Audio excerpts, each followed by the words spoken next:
Hi guys, this is Lauren from Tata Robotics.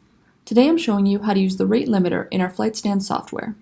The rate limiter allows you to set a maximum acceleration rate for your throttle in order to prevent overloading your motor with torque or current and damaging it. I'll first show you how to use this with a manual test. So before you activate your ESC, you want to click on the gear icon to the left here.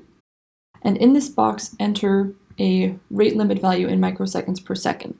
Once you've done so, the software will provide an example to show you how quickly you can accelerate or decelerate from your max throttle. In this case, with a rate of 500 microseconds per second, it'll take us 2 seconds. So then if we go back to the ESC control, we can activate our ESC. And so now our rate limiter is applied, and the orange bar will show you where the throttle truly is. So you can see there's a bit of lag between where I've quickly dragged the throttle. And that's just showing that the rate limiter is working.